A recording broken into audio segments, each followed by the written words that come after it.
Well, hello there, motherfuckers, and as promised, I bring to you the top 10 cringiest moments in WWE in 2018. And I know what you're gonna say. You're gonna ask, how can I possibly, make 10 out of this list? The whole year has been pretty fucking terrible. It's been pretty disastrous. I mean, right up until the end of the year, there has been cringy, bad, horrible moments. I believe without a sense of hyperbole, I can say that this might be the very worst year in WWE history. I'll take 1995 10 times over. I said that 1,000 times this year. So, without further ado, let's get to the list. I'll start from number 10. Remember, this is in no particular order.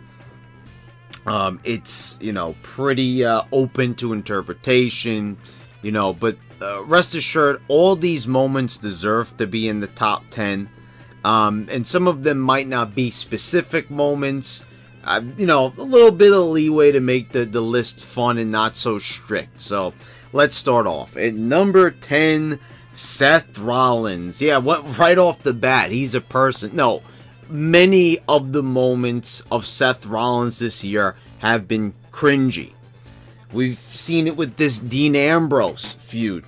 Cringy as hell. And I know it was this year that he did the "we're on fire tonight," or "you're on fire tonight," type of promo. Remember, I've talked about that. I've referenced it excessively in a lot of reviews where I've tried to really drive home the point of just how annoying and just how mishandled Seth Rollins has been this year. And pretty much from 2017, and I really don't like his character. I don't really think he's that great of a worker. I'm not saying that the guy's not talented, but he's probably the most overrated wrestler this year, and he made me cringe. Now, sadly, I couldn't find the exact moment. Maybe I was wrong. Maybe it was in 2017, but I Googled it. I searched the promo. I thought maybe I made like a thumbnail, but I'm not going to go back and watch all those old videos I did. So, it was somewhere at the beginning of the year that he said that. And then there was another time where he says, the cheesesteaks are fabulous, when they were in Philly. It didn't stop this year. Combined with the guy doing 3 suicide dives in a row per match, that annoying grating voice of his, and just the fact that the guy has so much support from, the smarkiest fans, yet they won't admit that, if he's such a big draw and he's so great, then how come people are filing out of arenas and they're not tuning in as much as they were if he's such a big star? I mean, you look at Seth Rollins and you just see like a guy with long hair and a beard.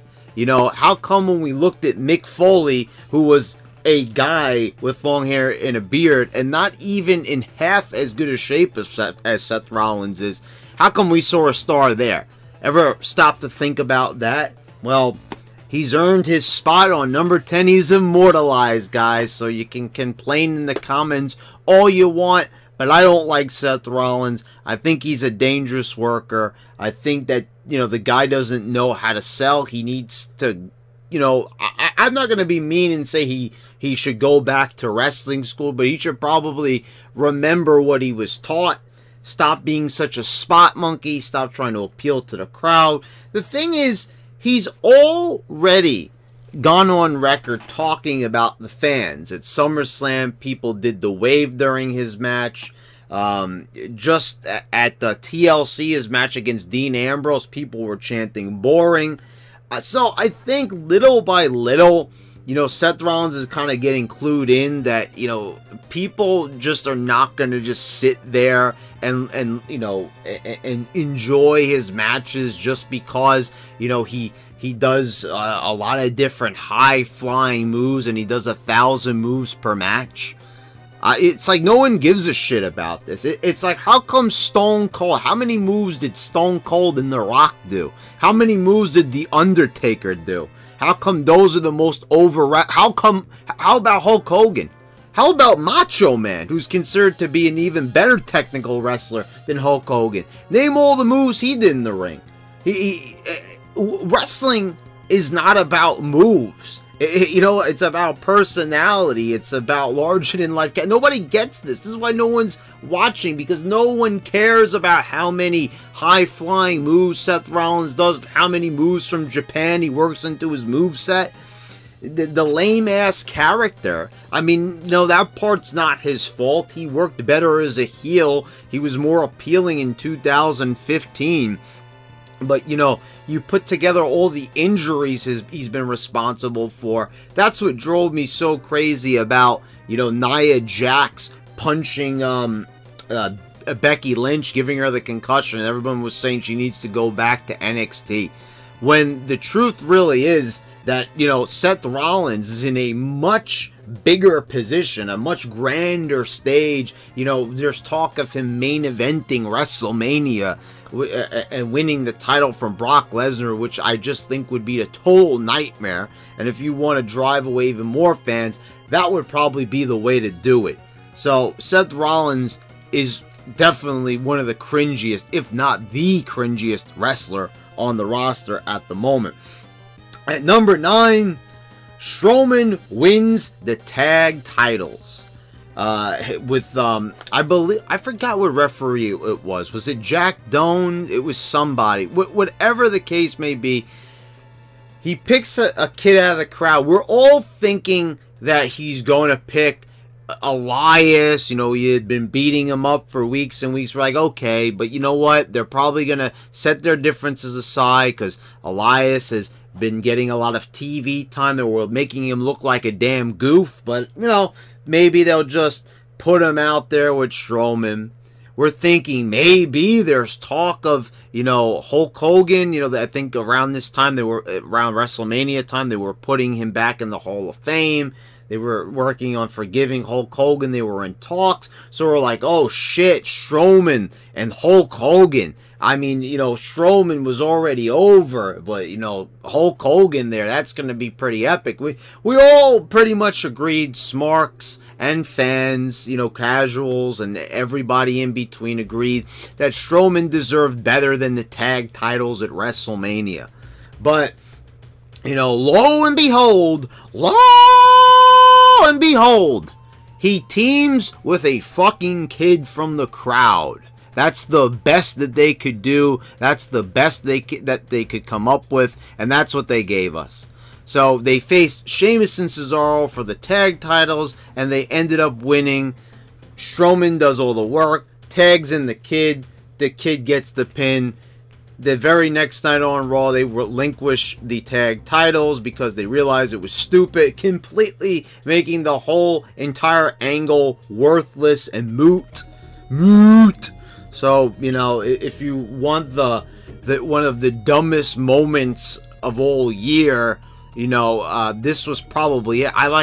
Did anybody realize that, you know, they began the year and they ended 2017 with Strowman looking like he was a hair away from getting the Universal Championship, and now we're at the end of 2018 and the guy still hasn't won a single fucking singles title. Which, you know, this is a guy that they were having beat the shit out of Roman Reigns months ago, and this was the best spot that they could give him at WrestleMania. At number 8, Ambrose's gas mask promo. And this was just a few weeks ago. And in fact, it was December 3rd. So Ambrose, you know, this heel turn was pretty awesome, wasn't it? We were all saddened the night that Roman Reigns in November announced that he had leukemia. We were all heartbroken. We all shed a tear. As wrestling fans, we all came together. You know, we had a few people talking about conspiracies, which just was completely ridiculous, and I don't agree with that segment of the YWC. Some people that I'm genuinely friends with here in the YWC, and people have been asking me, it's YouTube wrestling community, guys. That's what it is. So, you know, I thought most people knew that. But, yes, for all the new subscribers to my channel, every time I say YWC, it's the YouTube wrestling community. It's very similar to the IWC, the Internet Wrestling Community, but this is like a subdivision of it. You know, I'm not really a willing member of it because there's a lot of degenerates out there in it, and there always has been. But, yeah, there's some cool people in YWC, but like I said, I disagree with Danielson and the few other people here about that conspiracy. It's just, yeah, guys. Anyway, I think it was a lot of trolling. I'm not sure. But anyway, the gas mask promo. So, somewhere, a week before that, they decided that, you know, they went too far. There was a lot of complaints with Dean Ambrose attacking, you know, Roman Reigns verbally on the mic, saying that, you know, he got what he deserved, referring to his cancer. And this was a lot of heel heat. I thought that as long as Roman Reigns was cool with it, which I'm pretty sure he was, I think it might have been approved somewhere, it was fine. It came off as edgy. I think what most people were surprised about was a few weeks before that, with the same night when Reigns actually announced that he had leukemia, they had the balls to have Ambrose actually turn on Seth Rollins, which I thought was epic. And I was very surprised to see something from them in this very squeaky clean, sanitized PG era. It was something that was very Attitude Era-ish. It was something very Ruthless Aggression-ish. And I really appreciate it. But what did they do? They started off the week before this moment that I'm specifically put on the list from December 3rd. And had Ambrose start backstage. He was torturing Rollins, which was pretty decent. It was okay. And then he started out of nowhere talking about the smell of the crowd. And he was commenting on the odor, commenting on germs, and these people, you know, were going to make him sick, and they made him sick and all this. And this is something we've heard in wrestling promos a lot. You know, we hear a lot of verbiage repeated constantly. I'm sick and tired. I'm sick of this. You know, you hear this constantly. But what they did is they finally made it like an actual thing. Like the people were actually making him sick. And then they started having him like gag at the end. And so then the following week they decide, you know what? Let's take it one step further. They're making him so sick that he needs to put on a fucking gas mask.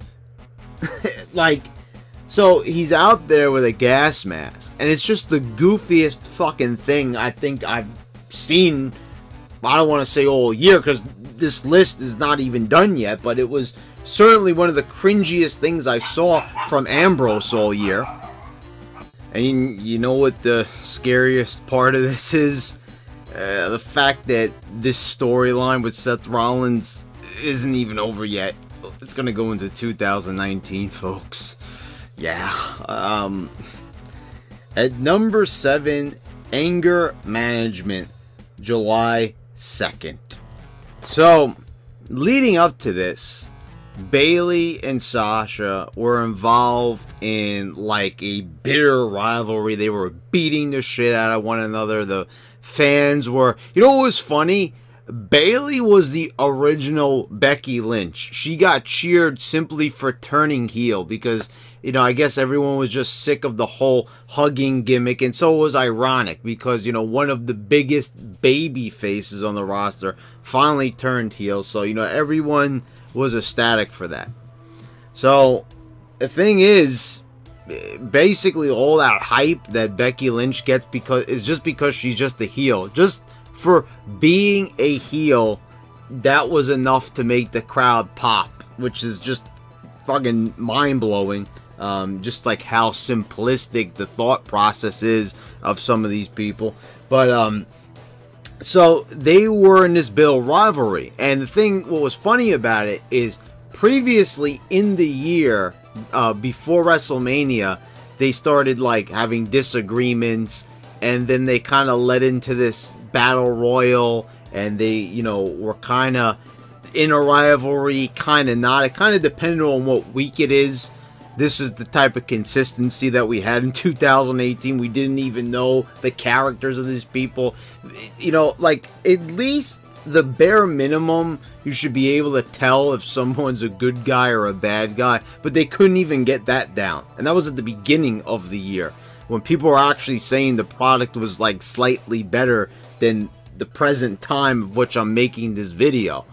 So, after WrestleMania, they kind of forgot about any type of feud or anything like that that they were involved in, and they went back to being tag team partners. Then they went back to the heel thing, and then they started fighting with each other. And sure enough, we came to anger management. They were sent by Kurt Angle, to the GM, to do anger management. They brought back Dr. Shelby, of all people, who was the counselor that they had during the whole Daniel Bryan Kane anger management. And you know, it's really bad when they have to go back to nostalgia from 2012, which is not exactly a popular year in WWE history. I'll tell you that much. So they went back, tried the nostalgia, and then they quickly remembered that, well, they didn't have two people that were as good of actors as Kane and Daniel Bryan. So the whole segment pretty much fell apart. Then they kind of, the following, you know, Dr. Shelby screamed, "Enough!" You know, kind of like he did in the previous Daniel Bryan Kane thing that they had, you know, years back. It didn't go over well. No one enjoyed it. Then they tried it like the following week, but they didn't even have anybody talk. They just simply showed them in anger management. And I think even the guy who plays Dr. Shelby was so disgusted that he wasn't even in that segment. And you know what really pisses me off the most? If you're gonna have a shitty segment, at least make up for it in some way. At least have some payoff. Have the damn match that you were going to have. Guess what they do? Do they at least pay it off with a pay-per-view match? Do they at least have it lead to some type of raging climax of some sort? You know, no. You know what they do instead? They somehow manage to work out their differences. They go for edginess by having, you know, a slight attempt at edginess anyway, with Bayley telling Sasha Banks that she loved her. And then, sure enough, all this meant is that they were just going to be going back to being a tag team. Wow. What a piece of shit. I mean, you know, first of all, the whole year with them was back and forth and back and forth. They didn't just know what they wanted to do with them. It made sense to have Sasha actually be the heel, you know, since she's actually the one who is kind of unpopular this year. You know, she kind of ended Paige's career with that kick from, you know, when she wasn't looking. And you also had her, you know, doing the resting bitch face during the whole, you know, taking photos with fans. So she had a bad reputation. So, you know, why not take some of that, you know, stuff that's reality and mix it into the product? But of course, they didn't want to do that, and we got garbage like this instead. Pretty standardized, I'd say. At number 6, well, I have to talk about the last episode of Raw from Monday.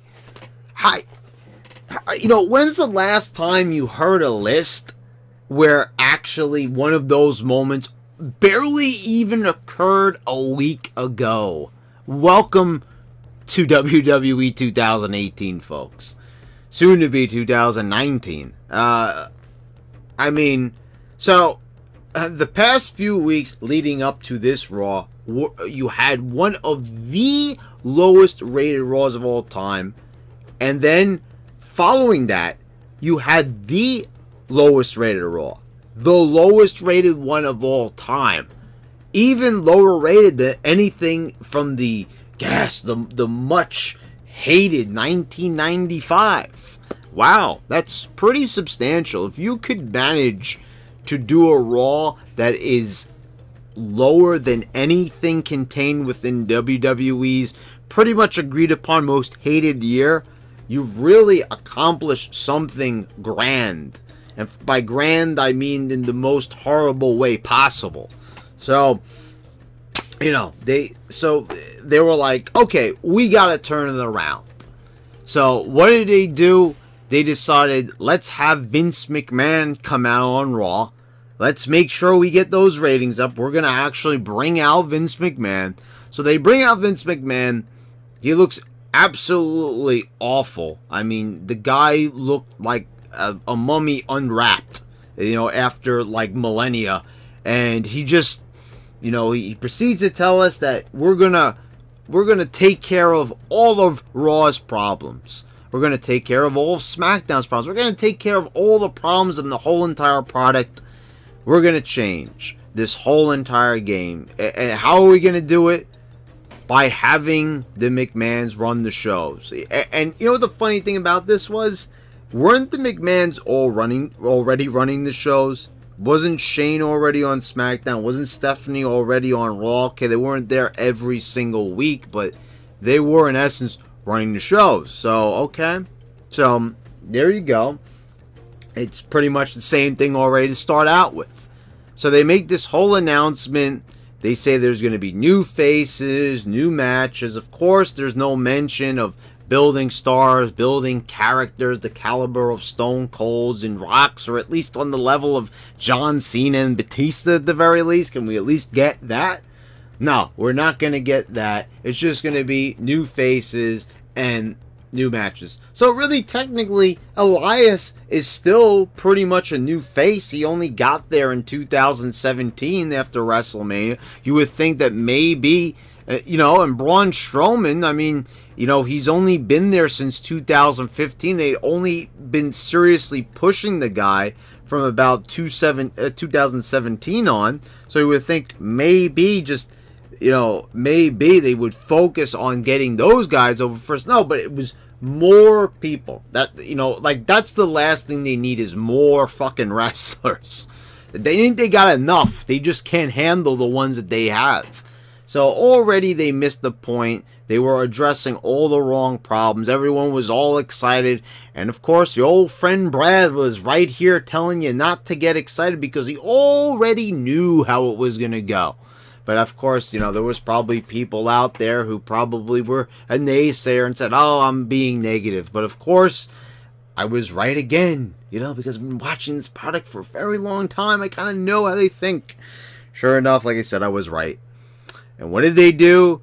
They went on, and right after that promo, the show was pretty much the same thing it was. And SmackDown came around, and it was the same way it was the previous week. No surprises to be had there. Number 5, SmackDown 1000.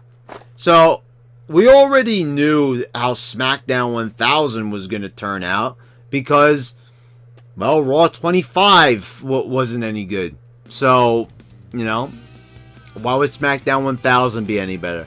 Sure enough, it was a piece of garbage. You didn't really have any stars on here whatsoever. They couldn't even get John Cena to appear, or at least, you know, make sure, like this is what I always said. How come back in the day when they wanted to do a celebration of some sort, they made sure that everybody was there?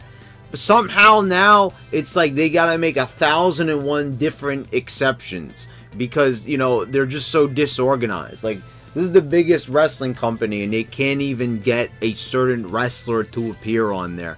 It's like, with all the money, it's like, you don't want to use it to pay these people to be there to make the night special. So, they goofed up. Barely anybody was there. The biggest, most noteworthy thing they had was basically Batista being on the show. They had Evolution there. They teased a Batista Triple H match, but he's recovering from an injury, Triple H, so he might not even have that match at WrestleMania. So that was a waste. And the rest of the show was pretty much just a bunch of, you know, contemporary garbage. You just had Vince McMahon dancing in the ring with R-Truth. It was a lot of fluff. When you thought of Raw 1000, you thought of like a big monumental show. Smackdown, you know, when it first started, it was on par with Raw. It was great. The show actually beat must-see TV. It actually beat Friends of all shows. It beat Friends, which I always talk about that. When I talk about the standards and the low standards of the fans and the ratings, it's a different time. Do you guys realize they beat one of the most popular sitcoms of all times in the ratings? That was pretty substantial, I'd say. But now it's like, oh, well, football was on, baseball was on, so, I mean, okay, you know, the excuses really need to stop because the show's just not good. That's why people are not watching. SmackDown 1000 totally proved that even when they have a big show to have, they're gonna fuck it up. And sure enough, they did. Which brings me to, well, the predictable but much deserved number 4, Raw 25. This sucked. This was horrible. If you guys want, go back, and I really do recommend, because I'm very happy. This was actually one of my favorite reviews to do this entire year, was the Raw 25 review. Because this show, unlike a lot of the Raws and Smackdowns this year, I actually watched the whole entire show from start to finish. I did. This was actually, I didn't watch this one on the computer and, you know, pretty much skim through everything. I actually sat down in front of the TV and watched it from start to finish because I was like, this is Raw 25. This is pretty monumental. They had a lot of big stars booked. They were promising a lot.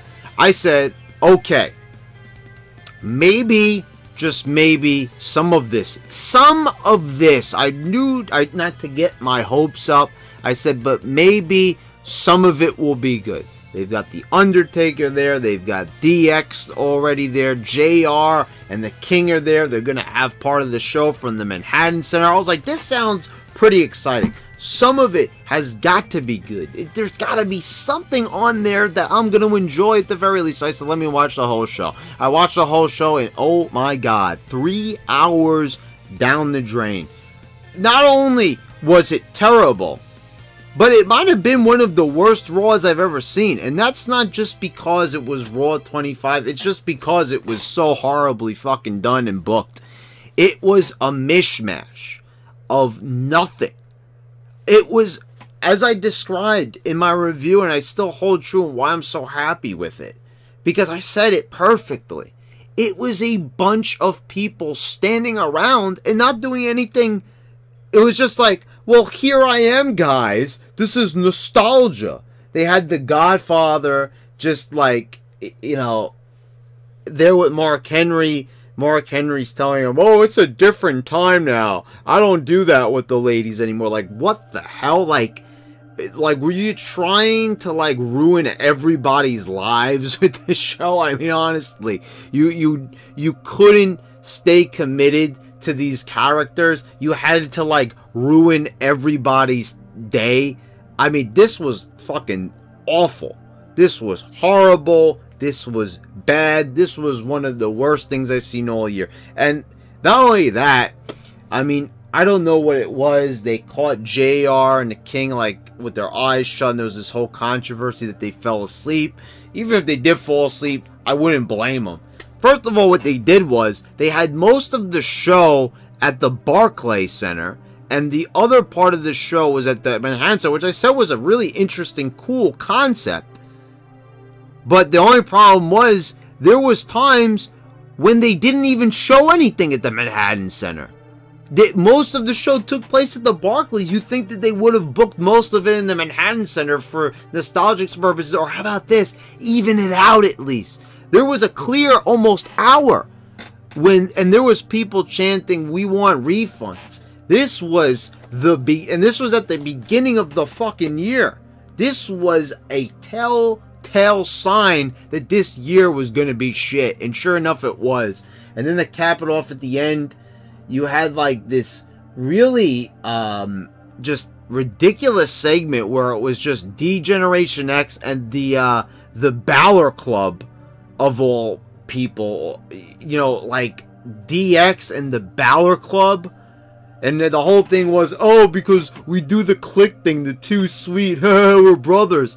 I was like, I'm sorry, but Finn Balor and Luke Gallows and Carl Anderson are not on the same level as the New Age Outlaws, X-Pac, Shawn Michaels, and Triple H. And what did they do? They beat the shit out of the Revival. What a fucking cop-out that was. I mean, oh, really impressive. Beating up on the generic team, the Revival. And they built it up like the Revival was going to be some old school throwback super team. And all they were just fodder for, you know, these legends and three guys that, you know, think that they're cool. Too sweet. Cringe. Cringe. This whole thing was cringe. And the funny thing is that the most exciting angle that was scheduled for it, they were going to have this whole segment with Enzo and Ted DiBiase, and, you know, buying his, like, him losing his title in a poker match. Sounded like, you know, pretty funny stuff. That we all know what happened with Enzo, so that never happened. So instead, we just got a boring-ass, stupid show that just was just completely devoid of anything entertaining. Even the Undertaker promo fell flat. I'll never forget, like, them just having the GMs backstage, and they were just like, just him coming in one by one like it was an assembly line, like with no one showcasing their personality or anything. Then they might have played their music, like, oh wow, that's so great. They also did the same thing on Smackdown 1000. On number 3, AJ and Samoa Joe's feud. And this feud had been going on for a few months, but I want to really point out in the number 3 spot, the September 25th episode of SmackDown here, to really pinpoint it. It was when Samoa Joe actually came to AJ's door, and he made like he was going to go into the house, and, you know, I don't know if that was AJ's house for real. Probably not. I would say probably not. AJ's there like, no, bro, don't go in there, bro. This is not cool, dude. He kept saying like a bunch of things like dude, man, bro, and stuff like that. And I was like, what the hell is going on? Like, this acting was completely abysmal. And I knew that, like, AJ was capable of more, but he has certainly been, like, on the level of a Seth Rollins as a lame, super lame babyface. And they had, like, Samoa Joe holding a baby doll. It was so ridiculous. And the funny thing is, people were, like, saying this is a return to the Attitude Era. And I was like, this was not Attitude Era. This was Cringe 101. This was Bad Acting 101. This was horrible. I mean, have you ever seen, like, you would think that maybe AJ would have, like, you know, started running to the back or whatever the case may be, you know, trying to make phone calls and stuff like that, but instead he's in the ring, no, bro, don't go in there, bro. And then they don't even show, they just show Samoa Joe's hand on the door, and, like, sure enough, nothing happened. The following week, they don't even tell us what happened. Like, what did Samoa Joe do when he was in there? I think he personally raided the fridge. I think that's what he did. Oh, like, oh yeah, you got some fucking, like, leftover donuts in there and like, you know, that's all he wanted. All the fucking guy was looking for some fucking junk food in the fridge. That's all he wanted. Scott Steiner said the guy's got a deep affection for sugar, for donuts, you know. So that's probably all he wanted. But damn, it was cringy. Cringy as fuck. At number 2, Lashley's sisters. And this took place on May 21st of this year. By the way, I had to look this up before making this video. This is not from memory. I know that a lot of times I do have a good memory like that, but I could not remember these exact dates. So that's when this took place. And this was bad. So they decided, like a month into returning Bobby Lashley, of all people, someone who looks like Bobby Lashley, they decided, let's start him off in a feud against Sami Zayn, of all people. A guy that's like he's 3 times larger than. So they had some really horrible segments. I mean, and I could have really picked anything here, and if you want, you could kind of just throw them in here. The sit-down interview with Renee Young, the obstacle course. But I'm going to go with the sisters thing here. So, Sami Zayn, in an effort to, make Lashley look foolish, he had a bunch of indie wrestlers or NXT workers, whatever the hell they were. He has them all dress in drag. And they all cut little promos on Lashley. Then they attack Lashley in the ring. And then Lashley beats them all up. And I was just like, what the fuck is going on here? I mean, Bobby Lashley, of all people, TNA, a company with a substantially lower budget, they did Lashley justice. And WWE, you think, they did Lashley right, like, for the most part, the first time around, or better. I wasn't a big fan of him, but, the thing was, like, now I was ready to accept Lashley. I was like, this guy's got a great look. It's like what we need right now in the current WWE. And instead, they just made him into just, like, I don't know what he was supposed to be. Like, they thought that they could have him go in there and start doing sit-downs. A really emotional guy who was a family man. It's like, I'm sorry, I look at Lashley. And, normally they would say, like, oh, Brad, I thought you always talk about give these people personalities. I'm not saying that Lashley should be Dr. Phil. I'm not, like, oh, let's get in touch with a remote. No. It's like, first of all, I never even said that Lashley really needed to have a personality. He's not the kind of guy that really even needs to talk. His actions can do talking. See, now that's a guy where, just being a wrestler is enough. But, when you're Finn Balor, being a wrestler is not enough. Because, look at him. I mean, but Lashley, yeah, the muscles, the body, the physique is enough. He doesn't really need to say much because he looks awesome. So, there you go. I mean, but, like, this, man, like, just having these wrestlers dress up in drag was, did anybody really think that this was a good idea and that it was going to go over well with the crowd and the home audience? And at number 1, Crown Jewel.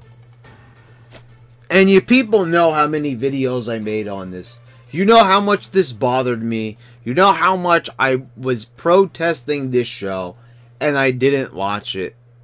And rightfully so. And it, look, lo and behold, it ended up being a shitty show anyway. Well, go figure. A shitty show. Who would have thunk it? So, WWE had a big deal with Saudi Arabia. They had a pay-per-view called The Greatest Royal Rumble at the beginning of the year. Somewhere towards the beginning. I think it might have been after WrestleMania or something. So, the Royal Rumble is good, but now this is the greatest Royal Rumble. Like, oh, wow, now there's 2 Royal Rumbles a year. There probably won't be one in 2019. But, anyway, they did that pay-per-view, and then, they came under fire. The women weren't allowed to compete, and then they go ahead and announce another show in Saudi Arabia. This one's called Crown Jewel. They're going to have a World Cup. And meanwhile, while everybody's complaining, oh, there's not any international people in the World Cup. And, like, what? Like, you people are really, like, taking this World Cup thing this seriously? Meanwhile, I'm over here saying that it's a bad idea because they just had a journalist killed, in Turkey due to the Saudi Arabian government. But nobody wanted to, talk about that in the wrestling world because, it's the real world. And they don't live in the real world. So, it's all about wrestling. That's all I care about. I hope Seth Rollins has a good match. That's all these people care about. Screw everybody else. Screw reality. Screw people dying. It's It's all about great wrestling. As long as everybody has a good match and Dave Meltzer gives it a good rating, that's all that matters at the end of the day to some of these schmucks, okay? So, that, you know, keep that in mind, guys. So, they come under fire. ESPN, they had a few other, like, talk shows and stuff like that that were talking about how WWE wanted to do business with them despite knowing this, you know, and they came under fire, right? And they took it into consideration. They heard it. They heard the voices. They heard the criticism, and they responded. Did they pull out of Saudi Arabia? No. Did they cancel the show? No. Did they do anything, maybe like an announcement of some sort to maybe, you know, seem like they gave a shit what people were saying? No. I mean, I'm not saying that you have to care what people say. You can't go through life, you know, worrying what others think of you. But this is called bad taste. This is called being tacky. This is called, you know, just doing it for the money and not really caring about the morality of the situation. What did they do, though? They just wouldn't say where they were holding the event. And to me, this just seemed like the weirdest thing. Like, okay, so, you know, this is not a good idea to do this show. This is pretty sketchy. People are mad at us. Guys, this is like in the boardroom and they're saying this. What do we do? People are mad at us. They're furious. They're angry. They say we shouldn't do the show over there. What should we do? What kind of, you know, precautions, what type of measures can we take to improve the situation without actually canceling the show? What did they come up with? Let's just not say where it's taking place. Let's not talk about the venue. Let's not talk about the country. I'm just like, what? Like, I've never heard of this. It's like, say, you know, New Jersey's government does something horrible. The governor over there does something, like, just completely reprehensible. Like, are they going to, like, say the Prudential Center or wherever the hell it's called now? Are they going to, like, just not mention New Jersey? Like, it just really fried my brain trying to wrap it around that concept. Like, you're so ashamed that you just won't say where it is, and that somehow improves the situation. So, like, you know, just if you're ashamed of going to a place, like, you know, if you are too ashamed to tell people that you go to strip clubs or something like that, just don't tell them the town or the city that you went to it in, and that somehow makes it better. Like, are you kidding me? Are you joking? Like, I don't know. But anyway, John Cena pulled out of it. Daniel Bryan pulled out of it. And for some reason, they completely, like, made sure that this card was as shitty as fuck. Like, they really seem like they purposely sabotaged their own show. Because, like, even the wrestling wasn't good from what I heard. And, you know, Shane McMahon ended up winning this World Cup thing. It was just a complete disaster. And I was actually happy this happened. That they got exactly what they deserved. A shitty show. And maybe they did it on purpose. I don't know. But all I said, that was just so fucking cringy. And then what did they do? Like when they recapped it, you know, because they wanted to say that Shane won the World Cup because they were doing a little angle with The Miz afterwards. They wouldn't even say the name of the show after that. Like, okay, the show's done. Now we're just not going to say Crown Jewel. This is what happened Sunday. This is what happened last Sunday. This is what happened at the show where they had the World Cup at. And little by little, they started stripping away details of the show. And I'm like, what the fuck are they doing? Like, I don't know. That's why I'm putting this at the top of the list. This was the weirdest thing I've ever fucking seen them do. And it really, like, was worrisome. I was like, their mentality, if you need any reason to question Vince McMahon and his mentality on anything, you just look at how he handled this situation. Like, it couldn't have been handled any more tacky. It couldn't have been handled any more cringeworthy. It couldn't have been handled any worse. So there you go, guys. There's your top 10 most cringiest moments of the year. I hope you all enjoyed it. And once again, I want to thank everybody for all the support they've shown on this channel, for driving me above 6,000 subscribers. Thank you to everybody like November and so many others that you know, have supported me on Patreon and all that, you know, and all the kind words and all the great comments and everything. There was a lot of positive comments this year. I said that, like, I didn't really see, there was, of course, there's always some negative comments, but I think more than ever 2018 was pretty positive comments wise. I think a lot of people enjoyed the videos that I made, and I appreciate that a lot. And I hope you continue to support me. So, and if you're a frequent watcher of mine and you haven't subscribed, you know, why not round out the year by subscribing? Do me that favor. And hit a thumbs up if you enjoyed the video. Hit a thumbs down if you didn't. And tell me, you know, what did I miss out on? Or something that you disagree with? Was something on this list that I said was cringy that you thought was actually good? Or do you think that maybe I missed some key moments? So let me know down in the comments. Let me know what you think. Check out some of the content I have posted here. And thank you for watching, guys. It's been a great 2018 on this channel. It's been your YWC champ. And I'm signing out.